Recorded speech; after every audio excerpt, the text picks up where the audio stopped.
Hello everyone, welcome back. चलो अब चालू करते हैं लेक्चर नंबर 02। जैसे कि इसके पहले वाले वीडियो में हमने लेक्चर नंबर 01 में ये देखा कि सेंटेंस क्या होता है, टाइप्स ऑफ सेंटेंस क्या होते हैं और स्टेटमेंट क्या होते हैं, उनका ट्रूथ वैल्यू सब कुछ हमने ऑलरेडी डिस्कस किया लेक्चर नंबर 01 में। तो ये हमारा लेक्चर नंबर 02 रहेगा। तुम लोग को जैसे बोला कुछ लिखना नहीं है, तुम लोग को सिर्फ वीडियो को फास्ट फॉरवर्ड में देखना रहेगा तो फास्ट फॉरवर्ड में देखो। अगर मेरा स्पीड ज़्यादा लगता रहेगा तो स्लो मोशन में देख लो। स्लो मोशन मतलब स्पीड कम करके देख लो। समझ पा रहे हो ये चीज। लेकिन एक चीज याद रखना, तुम लोग को लिखना नहीं, जो चीज लिखने बोलूंगा वही लिखना। सबका मैं यहाँ पर इमेज का पीडीएफ खुद बना के तुम लोग को ड्राइव का लिंक दे दूंगा। मैं स्टार्ट करते कंपाउंड चीजें सीखो। कंपाउंड स्टेटमेंट क्या है? कंपाउंड नाम में ही काम आ रहा है, ऐसा लग रहा है केमिस्ट्री पढ़ रहे। दो कंपाउंड मतलब होता है दो या दो से ज्यादा। दो या दो से ज्यादा अगर स्टेटमेंट पिक्चर में आएंगे, समझ में रहे, दो या दो से ज्यादा स्टेटमेंट पिक्चर में आएंगे तो उसको कंपाउंड स्टेटमेंट बोलते हैं। स्टेटमेंट नहीं, कंपाउंड स्टेटमेंट। अच्छा, जो नॉर्मल जो पढ़ा था उसको हम लोग ने सिंपल स्टेटमेंट बोलते हैं। जो सिंपल सिंगल स्टेटमेंट। अब ज्यादा आएगा। चीजें देखो, जैसे मैंने बोल दिया 2 is an odd number and 5 is a prime number. देखो मैंने दोनों अलग अलग लिया। 2 is an odd number, 5 is a prime number. दोनों को मैंने किधर से तो ज्वाइन किया, मैंने कुछ तो लिखा, एंड लिखा। मैंने क्या लिखा? एंड। क्या लिखा मैंने? एंड। तो ये स्टेटमेंट को ज्वाइन करने के लिए कोई मुझे सपोर्टिंग एक्टर की जरूरत है, जिसको बोलता हूं लॉजिकल कनेक्टिव्स। लॉजिकल स्टेटमेंट को, दो लॉजिकल स्टेटमेंट को कनेक्ट करने के लिए जो यूज होने वाला है उसको लॉजिकल कनेक्टिव्स बोलते हैं। अगर एक बार सेंटेंस देखोगे तो तुम लोगों को क्लियर हो जाएगा। कंपाउंड स्टेटमेंट क्या होता है? When 2 or more simple statement are combined. जब दो और दो से ज्यादा सिंपल स्टेटमेंट कंबाइन होते हैं यूजिंग, देखो यहां पर कुछ तो हाईलाइट कर रहे हैं, using what? Logical connectives. Logical connectives क्या क्या होते हैं याद रखना, अभी आगे चल के मालूम पड़ेगा। Then statement is called as compound statement. ठीक है, अब लॉजिकल कनेक्टिव्स के बारे में बात कर लेते हैं। एंड होता है, एंड होता है, समझ पा रहे हो? यहां पर सिलेक्ट एनीवन, आशीष सर और कैटरीना कैफ। मैंने बोला सिलेक्ट एनीवन, आशीष सर और कैटरीना कैफ। मैंने बीच में और बोला, मतलब दोनों को सिलेक्ट नहीं कर सकते, आशीष सर या कैटरीना कैफ। आशीष सर या कैटरीना कैफ, दोनों में से एक ही और यूज किया मैंने। और अच्छा याद आ रहा है? देखो 2-3 तो मालूम पड़ गया। समझ पा रहे हो यहां पर? अब जैसे कि यहां पर देखो, if triangle is an equilateral triangle, then its angle must be, each angle must be 60 degree. तुम लोग को ये मालूम होना चाहिए, अगर ट्राइंगल इक्विलेटरल ट्राइंगल है इसका मतलब देन उसका एंगल क्या हो जाएगा? 60 डिग्री होता है। Angles are what? सेम, ऐसा बोल देते हैं अपन। मतलब देखो मैंने क्या बोला, अगर हुआ तो, अगर ये हुआ तो, अगर ये हुआ तो ये होगा, अगर ये हुआ तो ये होगा, अगर ये हुआ तो ये होगा। E for then. समझ में? वैसे और भी कुछ है यहां पर लॉजिकल कनेक्टिव्स। देखो एंड होता है, और होता है, इफ देन होता है, इफ एंड ओनली इफ और नॉट। अब ये सब क्या है हम लोग डिस्कस करेंगे। ऑलरेडी तुमने 12 पढ़ लिया है, लेकिन ये स्पीड में रिवीजन होना चाहिए। समझ पा रहे हो? एंड क्या? एंड का सिंबल क्या होता है? देखो ऐसा, इंटरसेक्शन। अपन जो सेट्स एंड रिलेशन में पढ़े थे, इंटरसेक्शन मतलब कहीं ना कहीं लॉजिकल कनेक्टिव्स और सेट्स एंड रिलेशन का कहीं ना कहीं रिलेशन है। समझ पा रहे हो? यहाँ पर सेट्स और लॉजिकल कनेक्टिव्स के बीच में कोई ना कोई रिलेशन है। तो यहाँ पर देखो इंटरसेक्शन लिखते हैं, एंड मतलब इंटरसेक्शन, ऐसा यहाँ पर। अच्छा, और को क्या लिखते हैं हम लोग? ऐसा लिखते हैं। आगे चल के सब सीखने वाले अपन डिटेल में। ई फॉर देन मतलब सिंगल एरो बनाएंगे। क्या बनाएंगे? Single arrow. क्या बोलने वाले हम लोग? Single arrow. अच्छा, यहाँ पर इफ एंड ओनली इफ। देखो इफ एंड ओनली इफ दिख रहा है, दो इफ आया तो डबल एरो। याद रहेगा? नॉट, नहीं, इसको बोलते देखो यहाँ पर ऐसा नागिन जैसा, सिमिलर जैसा साइन होता ना, इसको नेगेशन बोलते हैं। अच्छा, यहां तक तो क्लियर हो गया। एक बार देखने का ये सिंबल क्या क्या है। लॉजिकल कनेक्टिव्स 5 लॉजिकल कनेक्टिव्स है, वैसे बेसिकली तो 4 ही है। नॉट वाले को भाव नहीं देने का, बस स्टिल दे दो यहाँ पर। चलो देते हैं। बोलो क्या आएगा? एंड को इंटरसेक्शन, और को वी। एक बार वापस, एंड वी। इफ आया तो एक एरो, डबल इफ आया तो 2 एरो। अच्छा, नॉट को क्या आएगा? नागिन। ठीक है, नागिन आ गया। ये होने के बाद अब चलो कुछ एग्जाम्पल करते तो क्लियर हो जाएगा। यहां पर क्या है? Right compound statement in symbolic form. Symbolic form मतलब सिंबल में लिखना है। अब सिंबॉलिक मतलब क्या होता है? पी, पहले स्टेटमेंट को हम लोग पी नाम देंगे, दूसरे वाले को क्यू नाम देंगे। दोनों के बीच में क्या रहेगा वो देखते हैं। एवरीवन जरा देखो, Nagpur is in Maharashtra and Chennai is in Tamil Nadu. क्या लिखा है? देखो Nagpur is in Maharashtra and Chennai is in Tamil Nadu. बच्चा देख, ये पूरा फुल फॉर्म में नहीं लिखना, अपन सीटी का तैयारी कर रहे हैं तो हम लोग क्या लिखेंगे? देखो लेट, एक पहला समय इसलिए पी वाले को क्या बोलेंगे? Nagpur is in Maharashtra. लिखने का सिर्फ स्टाइल बता रहा हूं, नागपुर इज इन महाराष्ट्र और यहाँ पर दूसरा स्टेटमेंट क्या है, क्यू, क्यू नाम दे देंगे, Chennai is in Tamil Nadu, Chennai is in Tamil Nadu, Tamil Nadu. बोलो ये क्लियर हो गया तुम लोग को, तमिलनाडु। किसी को दिक्कत है इसमें? चीजें और क्लियर कर लेंगे तो और अच्छा रहेगा। यहाँ पर दोनों के बीच में कनेक्टिव्स कौन सा है, कनेक्टिव्स देखो, लॉजिकल कनेक्टिव्स एंड है। तो अब हम लोग क्या लिखेंगे इसको, सिंबॉलिक फॉर्म में क्या लिखेंगे, पी मतलब Nagpur is in Maharashtra and Chennai is in Tamil Nadu मतलब क्यों, ये हो गया उसका सिंबॉलिक फॉर्म। बोलो याद रहेगा सबको, लॉजिकली सिंबॉलिक फॉर्म में हम लोग स्टेटमेंट को कैसे एक्सप्रेस कर रहे हैं। देखो P and Q, P and Q, P क्या होगा, पी क्या होगा, यहाँ पर सुनो, Nagpur is in Maharashtra and Chennai is in Tamil Nadu. ये क्लियर हो गया अपने को। दूसरा वाला देखो, देखो triangle is an equilateral triangle, triangle क्या इक्विलेटरल ट्रायंगल है, और ये क्या है आइसोसेलेस है। तो हम लोग लिखेंगे let P is equal to triangle is an equilateral triangle, और क्यू को लिखेंगे ट्रायंगल इज एन आइसोसेलेस। दोनों के बीच में कनेक्टिव्स कौन सा हो रहा है, और। तो हम लोग इसको पी नाम दे देंगे और इसको हम लोग क्यू नाम दे देंगे। दोनों के बीच में और है तो हम लोग लिखेंगे इसका सिंबॉलिक फॉर्म ऐसा रहेगा। बोलो याद रहेगा। आगे मैं और कुछ डिस्कस करूंगा, थोड़ा सबर रखना। देखो यहाँ पर क्या लिखा है, the angle is an right angle if and only if and only if. देखो इफ एंड ओनली इफ लिखा। अच्छा क्या लिखोगे, इसको क्या बोलोगे, पी बोलोगे, इसको क्या बोल दोगे, पी बोलोगे। क्या लिखोगे, let P is equal to what, ये देखो ये जो दिख रहा है इसको पी बोलने का। अच्छा ये जो दिख रहा है इसको क्या बोलोगे, क्यू बोलोगे। क्या बोलोगे, क्यू। तो हम लोग क्या लिखेंगे, इफ एंड ओनली। पी और क्यू को देखो कौन कनेक्टिव्स कर रहा है, इफ एंड ओनली। तो हम लोग लिखने का कैसे, देखो P if and only if को ऐसा लिखने का। बोलो याद रहेगा। मतलब मैं बोलूंगा P is equal to the angle is right angle triangle, और Q is equal to it is of measure 90 degree. अपने मन से इंग्लिश मत लिख, फेल हो जाएगा। पूरा चिपकाने का, कनेक्टिव्स को छोड़ देने का। अगर ये क्लियर हो गया तो दूसरा वाला देखो, if price increases, if price increases then demand decreases, then demand decreases. P को क्या लिखोगे, इसको पी लिख दोगे और इसको क्या लिखोगे, क्यू लिखोगे। बोलो याद रहेगा। लॉजिकल कनेक्टिव्स क्या होता है, इफ और देन। तो क्या लिखो, पी ऐसा है, कह रहा हूं देखो ये समझ पर, इफ देन। तो मेरे हिसाब से ये क्लियर हो गया। सर इसका आपने एग्जांपल नहीं दिया, वेट में देता हूं। पहले ये क्लियर हो गया कि अपने आप से बात करना चाहिए। लॉजिकल कनेक्टिव्स को किस तरह मैं यूज कर रहा हूं, किस तरह मैं यूज कर रहा हूं, एंड और if then, if and only if, और यहां पर नॉट। क्लियर हो गया। प्लीज इसको एक बार देख लो, गो थ्रू। अब मैं थोड़ा लेवल इंक्रीज करता हूं ताकि मजा आए। जाओ इधर, इधर से आओ, आराम से जाना। वायर है, वायर है। जाओ जाओ जाओ जाओ।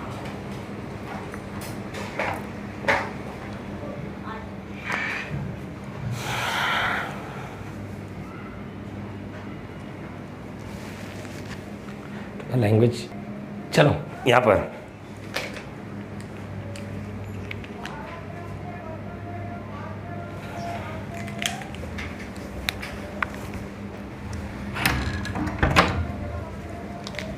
सो गाइस अब यहां पर देखते हैं, थोड़ा लेवल इंक्रीज करते हैं। यहां पर कुछ तो मैंने हार्ड बनाया है और हार्ड में कुछ तो मैंने लिखा है। कभी भी तुम्हारे लाइफ में but, in spite, while, neither nor, देखो ये सब चीज क्या, देखो बट, इंस्पाइट, वाइल, नेदर आएगा तो वो एंड ही होता है। अभी आगे चल के हम लोग बात करेंगे। यहां पर सुनना, मेरी बातों को सिर्फ याद रखना। फिफ्थ वाला sum, it is raining and cold. देखो it is raining and cold, तुम लोगों को मालूम पड़ेगा लॉजिकल कनेक्टिव्स कौन सा है, एंड है। क्या है, एंड। बोलो ये क्लियर हो गया। तो बताओ इसमें क्या आएगा, पी ये रहेगा और ये क्यू रहेगा। तो क्या लिखोगे, it is raining and it is cold, ऐसा लिखो। It is raining and it is cold. P को क्या लिखोगे, इट इज रेनिंग, क्यू को क्या लिखोगे, इट इज कोल्ड, और दोनों के बीच में क्या आएगा, एंड, मतलब पी एंड क्यू। बोलो ये क्लियर हो गया। इसको बोलते सिंबॉलिक फॉर्म। ये क्लियर हो गया। बच्चा आगे देख क्या लिखा है, x is not irrational number. देखो पहले टाइम अपने पास यह आया, नॉट आया। ये भी तो लॉजिकल कनेक्टिव्स में ही आता है ना, ये भी तो लॉजिकली कनेक्टिव्स में आता है। चलो इसको नहीं बोलेंगे हम लोग, जब जब नॉट रहेगा तो नहीं बोलने का, नॉट रहेगा तो नहीं बोलने का। बोलो याद रहेगा तुम लोगों को, x is not irrational number. देखो बट भी आ गया, but it is what, square of N integer. ये लॉजिकल कनेक्टिव्स को छोड़ो। देखो यहाँ पर एंड, यहाँ पर क्या लिखो, पी इज इक्वल टू, क्या लिखोगे, एक्स इज इरेशनल नंबर।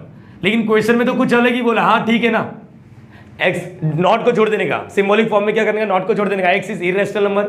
अच्छा इरेशनल का अपोजिट रैशनल नहीं लिखने का, नॉट इरेशनल लिखने का। आगे चल के डिस्कस करेंगे। X is irrational number, but को जोड़ दो। क्यू को क्या लिखोगे, it is a square of N integer. चल अभी इसको सिंबॉलिक फॉर्म में कैसे लिखते हो देखो। यहाँ पर बोलो सिंबॉलिक फॉर्म। देखो बट को क्या लिखना है, बट का मतलब क्या होता है, एंड। बट का मतलब क्या होता है, एंड। तो इसके पहले वाला तुम लोग ये मत बोलना P एंड Q, गलत कर दिए तुमने, ये गलत है, ये गलत है, ये तुम लोग को मानना पड़ेगा, ये गलत है। क्यों सर, ये गलत क्यों है, ये गलत क्यों है? तुमने क्या लिखा P and Q, P and Q का मतलब क्या था? P मतलब x is an irrational number and it is a square of N integer, जबकि क्वेश्चन में क्या बोला उसी का सिंबॉलिक बनाओ, तू अपने मन से जो चल रहा है वो नहीं बनाने का है। उसने लिखा x is not an irrational number, अच्छा P क्या है? Irrational number. नॉट के लिए क्या लगाओगे? देखो नॉट कैसे लिखते, नागिन जैसे, मतलब सर इसका आंसर आएगा, अब रीड करो, अब रीड करो, अब रीड करो, ये सिंबॉलिक फॉर्म है।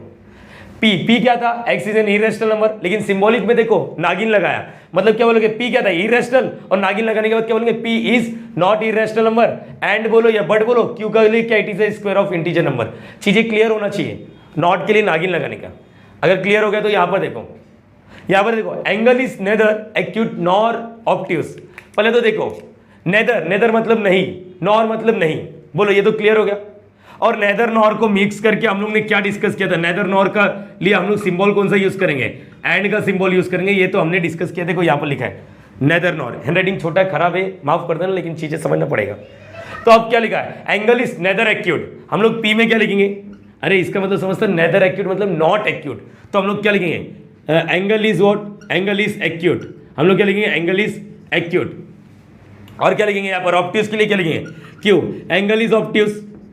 ये तो क्लियर हो गया तुम लोगों को। अच्छा सर आपने सीखा एक चीज, क्या सीखा है? नेदर नॉर के लिए एंड लिखने का, बरोबर है। P एंड Q आएगा क्या बच्चा? सोच, इसका रियल मीनिंग क्या होता है? P मतलब एंगल इज एक्यूट, Q मतलब angle is obtuse, angle is acute and angle is obtuse, जबकि गलत है ये। क्वेश्चन में क्या लिखा है? नेदर नॉर, नेदर नॉर मतलब समझते नागिन आने वाला है। अरे बोल हाँ है ना, बट तो एंड तो रहेगा, नागिन भी आएगा, समझ पा रहे हो? तो नागिन के लिए बोलो ये क्या हो जाएगा? ये गलत हो गया, तो हम लोग लिखेंगे कैसे? P एंगल इज एक्यूट नहीं, एंगल इज नॉट एक्यूट, तो हम लोग क्या आएगा? और नेदर नॉर मिक्स करके क्या लिखते हैं? एंड, और इसका क्या आएगा? बोलो नागिन में क्या आएगा? ऑब्ट्यूस, ऑब्ट्यूस मतलब क्यों? ये तुम लोग का सही आंसर है मेरे हिसाब से, समझो ये चीज। किसको दिक्कत है कि इसमें? चीजें क्लियर कर लिया, चीजें क्लियर कर लिया। चल एक और, Katrina is tall but beautiful. अच्छा सर समझ गया, देखो नॉट वगैरह नहीं है, नॉट टॉल नहीं लिखा है यहाँ पर, तो यहाँ पर बट को हाईलाइट कर। चल मुझे बोल, इसको क्या लिखेंगे? P लिख दोगे, और इसको क्या लिख दोगे? Q लिख दोगे। तो प्लीज Q में सिर्फ ब्यूटीफुल मत लिखना, कैटरीना इज ब्यूटीफुल, Q के अंदर C इज ब्यूटीफुल लिखो, कैटरीना इज टॉल ऐसा लिखा, Q के अंदर कैटरीना इज ब्यूटीफुल लिखो या C इज ब्यूटीफुल। बहुत अच्छा है, तुम लोग बताओ, मेरी क्रश है वो चलो बता दिया क्रश रह क्या है, उखाड़ लिया, गई तो किसी और के साथ ना चलो यहाँ पर छोड़ो, यहाँ पर देखो पढ़ाते पढ़ाते चले गए, इसलिए बोलते हैं डाइवर्जेंस से बचो यार। बट तो क्या लिखो? P एंड Q, बोलो ये क्लियर हो गया? हाँ या ना? मेरे हिसाब से क्लियर हो रहा है, चीजें बहुत ही आसान लग रहा है, चीजें बहुत ही आसान लग रहा है, लेवल थोड़ा इंक्रीज किया अपन ने। अब यहाँ पर क्या लिखा है? इंस्पाइट, देखो यहाँ पर कुछ तो और भी लिखा है, वाइल, इंस्पाइट, समझा? इसके बावजूद, इंस्पाइट इसको छोड़ो, ये तो ये किसको दर्शाता है? एंड को। दोनों दो स्टेटमेंट दोनों, physical disability, Rahul stood first in the class, लिखा है कि राहुल को फिजिकल डिसेबिलिटी था, तभी भी फिजिकल डिसेबिलिटी होने के बावजूद बंदे ने फर्स्ट लाया, हेड्स ऑफ टू हिम। ये सेंटेंस नहीं, ये अपने को सीख मिलता है कि जो बच्चे के पास कुछ कमी होता है ना, उसके लिए वो मेहनत जरूर करता है।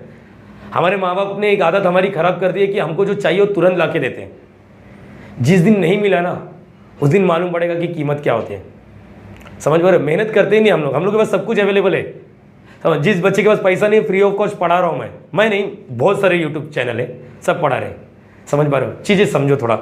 Apart from this, physical disability के बाद कॉमा मतलब एक सेंटेंस, तो हम लोग क्या लिखेंगे? P के अंदर क्या लिखेंगे? Rahul having what?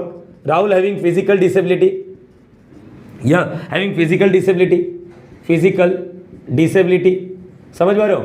And Q क्या लिखेंगे? राहुल स्टूड, ही लिखो या राहुल लिखो, stood first in the class, first in the class. सोचो दो अलग अलग स्टेटमेंट है, लेकिन बहुत ही सीख वाली चीज है।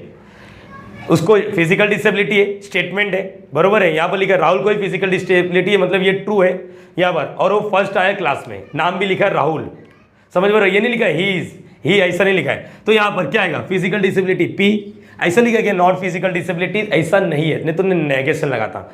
और यहाँ पर क्या आएगा? Q, दोनों के बीच में इंस्पाइट है, तो यहाँ पर एंड आएगा। बोलो ये क्लियर हो गया तुम लोग को? Symbolic form. इसके बारे में बात करते हैं।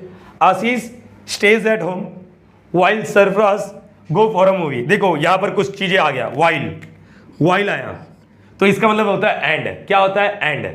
चलो यहाँ पर लिखो आशीष स्टेट एट होम, इसको पी लिखो, और Sarfaraz go for a movie Q लिखो। दोनों के बीच में क्या आ रहा है? एंड, तो वाइल आ रहा है, मतलब पी एंड क्यू, ये सिंबॉलिक फॉर्म रहेगा। मेरे हिसाब से चीजें क्लियर हो गया। बोलो हाँ या ना, किसी को दिक्कत है? नोट करके और लिखना, एक दिल और बना लेना। इधर और के लिए और ही रहता है, इधर और, इसमें नेदर नहीं है, इधर और के लिए और ही रहेगा, और समझता ना ये वाला। तो यहां तक तो अपने को क्लियर हो गया, किसी को दिक्कत है? कंपाउंड स्टेटमेंट भी क्लियर हो गया। नाउ थर्ड टॉपिक जो आएगा, इनका ट्रुथ वैल्यू। देखो ऐसा भी हो सकता है ना, ये जो मैंने लिखा it is raining and cold, देखो यहाँ पर एक्चुअली ये ना ओपन सेंटेंस है, लेकिन अपन इसको भाव नहीं दे रहे। ओपन समझ, इट इज रेनिंग क्या, अगर मैंने सिर्फ इट इज रेनिंग लिखा है, सोचो इट इज रेनिंग, मैंने ऐसा लिखा इट इज रेनिंग, आज के जमाने में रेनिंग हो रहा है क्या? नहीं, तो ये तो ओपन सेंटेंस, लेकिन रेनिंग के टाइम में ये ओपन सेंटेंस है, तो सर ये तो लिखा कंपाउंड स्टेटमेंट। अरे क्वेश्चन लिया है, समझाने के लिए बात हो रहा है, समझ पा रहे हो? एक्चुअली अपार्ट फ्रॉम दिस वो नहीं सोचना है कि ये स्टेटमेंट है, ये हम लोग मान के चलेंगे, जब जब कंपाउंड रहेगा ना सिंबॉलिक फॉर्म, हम लोग बोलेंगे ये भी स्टेटमेंट है, ये भी स्टेटमेंट है। बोलो ये क्लियर है तुम लोग को? अब देखो ये ट्रू हो सकता है या फॉल्स हो सकता है, ये ट्रू हो सकता है या फॉल्स हो सकता है, दोनों ही ट्रू रहेंगे तो क्या होगा, दोनों ही फॉल्स रहेंगे तो क्या होगा? ऐसा बोलते ना, एक बीच में जोक आया था, ये हस्बैंड और वाइफ का सीन था, हस्बैंड और वाइफ का सीन था, याद करो ऐसा कुछ तो था। इसका ट्रुथ वैल्यू बता रहा हूं, ट्रुथ वैल्यू याद करो, ये हस्बैंड है और ये वाइफ है। अगर तुम ट्रू हो और वाइफ तुम्हारी गलत है, फॉल्स, तो बोलो क्या होगा? ट्रुथ वैल्यू क्या है? तुम सही हो और वाइफ क्या है? गलत है। तो बोलो फाइनल आंसर क्या होगा? फाइनल आंसर कौन सही हुआ? तुम सही हुए या वाइफ सही हुई? वाइफ सही हुई, बरोबर। वाइफ के लिए वाइफ सही हुई, मतलब ट्रुथ वैल्यू फॉल्स आ गया। वो जो बोल रही है वही सही है। जैसे अगर तुम झूठे हो और वाइफ तुम्हारी सही है, तो बोलो कौन सही है? वाइफ सही है, वो तो रहेगी हमेशा, वाइफ ही सही है, वाइफ सही है, वाइफ का जो रहेगा ना ट्रुथ वैल्यू वही लिखने का। अगर ये क्लियर होता है, देखो दोनों ही गलत है, दोनों ही गलत है, तो बताओ सही कौन है? सही कौन है? नहीं, सिर्फ तुम गलत हो, सिर्फ तुम गलत हो, ये याद रखना, समझ पा रहे हो? ऐसी चीजें होते हैं। लेकिन ये तो टॉपिक था, मेरा बोलने का मतलब ये था कि आप दोनों को मिला के, अब दोनों को मिला के हम लोग बात करने वाले हैं। ये ट्रू हुआ, ये फॉल्स हुआ, तो क्या होगा? इसलिए हम लोग पिक्चर में लेकर आने वाले ट्रूथ टेबल को। प्लीज बहुत ही इंटरेस्टिंग टॉपिक है, इसको लिखना नहीं है, पानी भी नहीं पी लो चलेगा, कोई तकलीफ नहीं, प्लीज इसको कॉपी करो, फिर हम लोग डिस्कस करते हैं। सो गाइस कुछ पी वाई यूज कर लेते हैं। देखो एक्चुअली मैं सब कुछ देने वाला हूँ, लेकिन कैसा सीरीज रहेगा ये चीज़ याद रखना। कुछ चीज़ें हम लोग बेसिक्स कर लेते हैं, उसके बेस पर कुछ न्यूमेरिकल्स, कुछ बेसिक्स न्यूमेरिकल्स, उसके बाद एक साथ तुम लोग को दे दूंगा, तुम लोग सॉल्व करो। मैं सब कुछ अटैच कर दूंगा, सिर्फ तुम लोग है ना इस वीडियो को सीक्वेंस में देखते जाओ, तुम लोग को पूरा क्लियर हो जाएगा। अब बच्चा ये देखो तुम्हारे सामने मैंने 2 क्वेश्चन लिखा है, MST CT 2004 में आया था और यहाँ पर 2008। पहले खुद ट्राई करो, फिर देखना, वीडियो को पॉज करके खुद ट्राई करो, नहीं आया तो डिस्कस करेंगे जरूर। प्लीज कॉपी करके क्वेश्चन रीड करो, क्वेश्चन रीड करके सॉल्व करो। सो गाइस अब शायद तुमने ट्राई किया रहेगा, अब देखते हैं यहाँ पर क्या लिखा है क्या नहीं।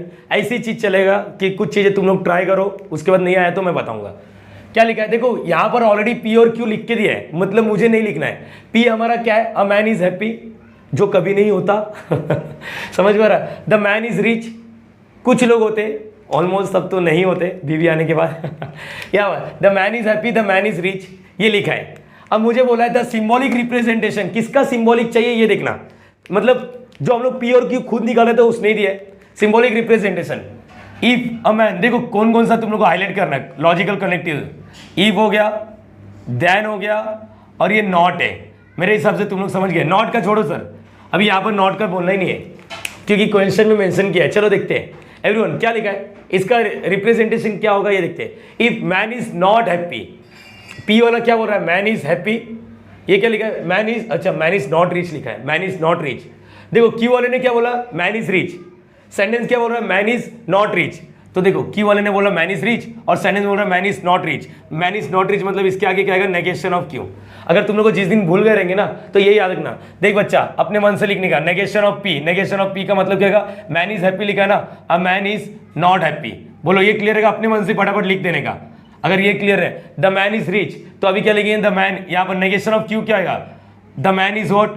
The man is not rich. ये समझा तुम लोग को कैसा लिख दिया मैंने? यहाँ पर पी लिख दिया, यहाँ पर नेगेशन ऑफ पी, यहाँ पर क्यू लिखा नेगेशन ऑफ क्यू। ये तुम्हारी मर्जी, अपने अपनी सोचे। मुझे लगता है हर एक बच्चे ने किया रहेगा। If a man is not rich, man is not rich, man is not rich, man is not rich मतलब ये आएगा नेगेशन ऑफ क्यू। बराबर है, इफ आया है मतलब एरो आने वाला है, इफ, अरे बराबर है। देन के बाद ही is not happy, he is not happy क्या आएगा, ही इज नॉट हैप्पी, ये तो हैप्पी है, द मैन इज, तो यहाँ पर नॉट हैप्पी मतलब नेगेशन ऑफ पी, मतलब तुम्हारा आंसर बी वाला आने वाला है, बी वाला आने वाला है। देखो पहले चीजें समझा मैंने किस तरह लिंक करने की कोशिश किया, ये भी नहीं आता तो क्वेश्चन रीड करके ही मालूम पड़ेगा, बच्चे को मालूम है ये क्या लिखा है। देखो अभी यहाँ पर ये तो हो गया, if man is not happy, man happy नहीं है, मैन हैप्पी नहीं है, मैन हैप्पी नहीं है, sorry man is not rich, man rich नहीं है, मैन रिच नहीं है। देखो ये क्या है, रिच, तो मैन रिच नहीं है, बोला इफ ना, तो यहां से एरो आएगा, एरो।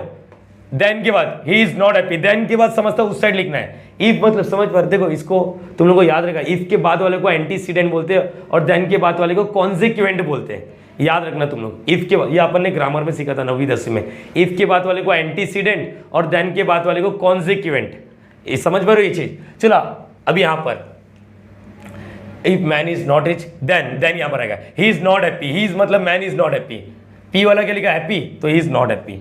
तो मेरे हिसाब से कहीं से भी करो तुम लोग को आना चाहिए, समझ पा रहे हो, जैसा तुम लोग सोचो। अगर नहीं आया तुम लोग को समझो ये ऑप्शन नहीं आया बी वाला, तो बच्चे इसको भी अभी फिर से कोशिश करो वीडियो पॉज करके, ठीक है। चलो यहाँ पर क्या लिखा है, अच्छा यहाँ पर कंपाउंड स्टेटमेंट कैसे मालूम पड़ा, देखो पी क्यू आर 3 है, कंपाउंड स्टेटमेंट में मतलब 2 से ज्यादा, 2 या 2 से ज्यादा। अब राम इज रिच, अगर फटाफट बात करना रहेंगे तो नेगेशन ऑफ पी क्या लिखेंगे, राम इज नॉट रिच। ये क्या लिखा है, Ram is successful, negation of Q क्या है, Ram is not successful. R क्या है, Ram is talented, negation of R क्या है, राम इज नॉट टैलेंटेड। समझ पा रहे हो, डायरेक्टली सिंबल आ गया मेरे पास, समझ। पहले तो यहाँ पर पी है, नेगेशन के भाव में चाहिए तो भी लिख सकते हैं। Right the symbolic form of the given. देखो पहले तो मुझे लगता है तुम लोग को ये मालूम है, नेदर, नेदर के बारे में दिल में बताया था तुम लोग को। नेदर, नॉर मतलब क्या होने वाला, एंड, और नेदर मतलब नॉट। हाँ, राम इज नॉट रिच, चलो Ram is not rich, Ram is rich लिखा है, राम इज नॉट रिच, और नॉट सक्सेसफुल मतलब राम इज नॉट सक्सेसफुल, मतलब ये तो क्लियर हो गया। नेदर नॉट दोनों को ज्वाइन करने के बाद क्या आना चाहिए, एंड आता है, याद आ रहा है तुम लोग को, यस और नो। और इसके बाद आगे चल रहा हूँ, देखो और भी कुछ दिख रहा है, एंड दिखा वापस, एंड दिखा मतलब क्या आएगा, ये तो हो गया, एंड मतलब वापस ये आ गया, क्या लिखा है, ही इज नॉट टैलेंटेड, मतलब ही इज नॉट टैलेंटेड। देखो इधर लिखा राम इज टैलेंटेड, तो नॉट टैलेंटेड को क्या आएगा, नेगेशन ऑफ आर। बोलो ये क्लियर हो गया। अब देखो बच्चा आंसर तुम लोग बोलेंगे सर ब्रैकेट क्यों यूज किया, ये पहला क्वेश्चन आना चाहिए। देख भाई इधर भी एंड है, इधर भी एंड है, 3 जन है ना, तीनों के बीच में एंड रहेगा, देखो तीनों के बीच में एंड है, तो ब्रैकेट नहीं दोगे चलेगा, वैसा देना रहता है लेकिन ब्रैकेट नहीं दोगे तो ये बोलो, या ब्रैकेट नहीं दोगे तो भी चलेगा। इसके बारे में हम लोग आगे फ्यूचर में सीखेंगे, एसोसिएटिव लॉ, डब्बे को उधर फेंको या डब्बा ही मत दो, ये याद रखना है। चलो मेरे हिसाब से रुक रहे हैं, मेरे हिसाब से क्या डी आ रहा है, देखो तुम लोग का भी आंसर आना चाहिए, प्लीज इसको कॉपी करो और सम करते थोड़ा। सो गाइस थर्ड और फोर्थ, और सबसे पहले सेम अप्रोच, क्वेश्चन कुछ तो लिखा है, रीड करो। अच्छा ऑप्शन दिख रहा है, अपने पास डिजिटल बोर्ड नहीं है, एक दिन हो जाएगा तुम लोग का सपोर्ट से, तो डिजिटल बोर्ड हो गया ऊपर वाला चाह तो तब हम लोग करेंगे, लेकिन अभी यही है ऑप्शन है अपने पास, तो जो ऑप्शन है उसका यूज करते हैं, आगे का बात बाद में देखेंगे। फिलहाल के लिए क्वेश्चन रीड करना है, समझ में, और आंसर देने की कोशिश करो। तुम्हारे पास 2 मिनट का टाइम है, 2 क्वेश्चन उड़ा दो। सो गाइस होपिंग कि आपने जरूर ट्राई किया रहेगा। चलो देखते हैं, तुम लोग को क्वेश्चन वगैरह कुछ लिखना नहीं है, सिर्फ सॉल्व करना है। क्या लिखा है, देखो इस वक्त उल्टा लिखा है, यहाँ पर पी और क्यू लिखा है, बॉयज आर प्लेइंग, बॉयज खेल रहे हैं, और क्यू लिखा है बॉयज आर हैप्पी, बॉयज खुश हैं। बच्चा मुझे लगता है बच्चे लोग डायरेक्टली ना देख के बता सकते हैं नेगेशन ऑफ पी क्या होगा, सोचो बताओ। मैं आगे का क्वेश्चन छोड़ो पहले, मतलब बॉयज आर नॉट प्लेइंग, अच्छा नेगेशन ऑफ क्यू मतलब बॉयज आर नॉट हैप्पी, ये भी हो गया। अपने को बोला था इक्विवेलेंट फॉर्म मतलब इसके इक्विवेलेंट में कौन सा है, जरा देख के मालूम पड़ता है। देखो यहाँ पर ये देखो क्या लिखा है, ये नेगेशन ऑफ पी मतलब क्या आएगा, वो छोड़ो, बॉयज आर नॉट प्लेइंग ये लिखा है यहाँ पर, और यहाँ पर क्या लिखा है, बॉयज आर नॉट हैप्पी। मेरे हिसाब से तुम लोग समझ गए यहाँ पर क्या है। अच्छा इसका इक्विवेलेंट चाहिए ना, इक्विवेलेंट चाहिए, तो मुझे लगता है तुम लोग समझते हैं इक्विवेलेंट। नेगेशन ऑफ पी मतलब क्या है, negation of P boys are not playing, और ये और है, और boys are happy, boys are not playing, boys are happy, boys are not playing और happy, boys are not playing और दे आर हैप्पी। ये सही लग रहा है, boys are not happy, boys are not happy, और क्या लिखा है यहाँ पर, दोनों सेम ही है क्या? अरे ये लिखा बॉयज आर नॉट हैप्पी मतलब समझते हैं, ये देखो नेगेशन ऑफ क्यू, और दे आर प्लेइंग मतलब समझ पा रहे हो? यहाँ पर अपने को उल्टा है। अरे समझ पा रहे हो? यहाँ से मैं देखो स्टेटमेंट कैसे बना रहा हूँ, बॉयज आर प्लेइंग। चलो बॉयज आर प्लेइंग मतलब क्या है, boys are playing, boys are playing मतलब पी यहाँ पर, और they are not happy, they are not happy, they are not happy, happy they are not happy मतलब ये। समझ पा रहे हो? देखो मैं पूरा ऑप्शन को ही एनालिसिस कर रहा हूँ ताकि तुम लोग को समझे यहाँ पर क्या है, boys are not playing, boys are not playing, ये प्लेइंग है तो बॉयज आर नॉट प्लेइंग मतलब एंड आएगा, और है तो यहाँ पर आएगा they are not happy, they are not happy, they are not happy, they are not happy मतलब यहाँ पर। चीजें समझ गया? देखो किस तरह हम लोगों ने डील किया है, तुम लोग समझ पा रहे हो? मेरे पूरे ऑप्शन को छान मार रहा हूँ। सीखो, देखो तुम लोग को सीखने का अप्रोच बताता हूँ। जब हम भी पढ़ाई करते थे ना, हम लोग सिर्फ ऑप्शन को टिक नहीं करते थे, बाकी तीन के बारे में भी इन्फॉर्मेशन लोगे ना तो बहुत अच्छा रहेगा। बाकी तीन क्या बोलना चाहता है, क्या बोलना चाहता है, क्या कहना चाहती है, ये सब बात होगा अपना। तो ये हो गया, ए हो गया ऑप्शन। देखो जिसका मैच नहीं हो रहा सोचो, इतने तरीके से सोचना, आंसर लाना बड़ी बात नहीं है। क्या बाकी तीनों के बारे में भी तू सोच पा रहा है या सोच पा रहा है, ये क्या जरा अपने आप से बात करने का। नेक्स्ट वन क्या लिखा है, पी क्या है, रोजेस आर रेड और द सन इज स्टार। तो डायरेक्टली हम लोग बात कर रहे हो, नेगेशन ऑफ पी क्या आएगा, रोज आर नॉट रेड। क्या लिखा है, नॉट रेड, और नेगेशन ऑफ क्यू मतलब the sun is not star. तुम लोग नोटिस किया, पूरा एनालिसिस करने का अपने को। द ट्रांसलेशन ना, द वर्बल ट्रांसलेशन, इसके बारे में क्या बता सकता है, नेगेशन ऑफ पी मतलब rose are not red, rose are हो सकता है इसका अलग लैंग्वेज लिखे, नॉट रेड, और क्यू क्या है, द सन इज स्टार। चलो देखते हैं क्या लिखा है, रोजेस आर नॉट रेड। देखो इधर फंस गया ये देखो ये तो अलग ही है। It is not true that roses are red. अच्छा नॉट ट्रू डैट का मतलब क्या होता है, ये चीज बताता हूँ। नॉट ट्रू डैट, ये बच्चे लोग को ये बहुत इंपॉर्टेंट चीज है, प्लीज ध्यान से सुनो। Not true that, it is not पहले तो लिखा है रोजेस आर रेड और नॉट लिख दिया, इसका मतलब रेड क्या है, रोजेस आर रेड। देखो इसको लिखते कैसे, नॉट, अरे समझ पा रहे हो ये चीज। देखो नॉट को हाईलाइट करेंगे तो क्या आएगा, ट्रू हटा दो भाड़ में जाए, रोजेस आर रेड, तो पी लिखा और नॉट लगाने के बाद ये और लिखा है, और the sun is not a star, ये लिखा है sun star, the sun is not a star. अपने को इसका इक्विवेलेंट बनाने का, नहीं ये ऐसा नहीं दिख रहा है। अच्छा इसका बताओ, रोजेस आर नॉट रेड, अच्छा ये भी है, रोजेस आर रेड लिखा है and the sun is not a star. किसी ने नोटिस किया? देखो ऐसा है, ये आ रहा है क्या, नहीं। It is not true that, वापस आए, not true that roses are red, not true that, not को हटाओ, रोजेस आर रेड मतलब क्या आएगा, पी आएगा, नॉट लगाने के बाद ये आ गया, एंड लिखा है, and the sun is not a star, यहाँ पर द नॉट, देखो सन इज स्टार, नॉट लगाना मतलब ये वाला। ये क्लियर हो गया? यहाँ पर नोटिस करो मैं किस तरह हाईलाइट कर रहा हूँ, तुम लोग को भी ये सब सोचना पड़ेगा। बच्चा आंसर लेकर आ, ऐसा नहीं चाहिए, मुझे सोचने आना चाहिए तुम लोग। रोजेस आर नॉट रेड मतलब ऐसा, और द सन इज स्टार, देख किसके इक्विवेलेंट अपने को पूछा है इसका, हाँ तो D option will be what correct हो, डी फॉर दिल्ली। तुम लोग का आंसर आना चाहिए। किसी को दिक्कत है, हर टाइप का सम कवर कर रहा हूँ, माफ कर देना अगर वीडियो का लेंथ बड़ा बन रहा है। मैं चाहता हूँ बच्चे लोग हर तरीके से वाकिफ हो जाए, सब फैमिलियर हो जा रहे हैं, सर ये इजी, ये देखो सब कुछ कवर करूँगा धीरे धीरे, ठीक है गाइस, इसको कॉपी कर लो।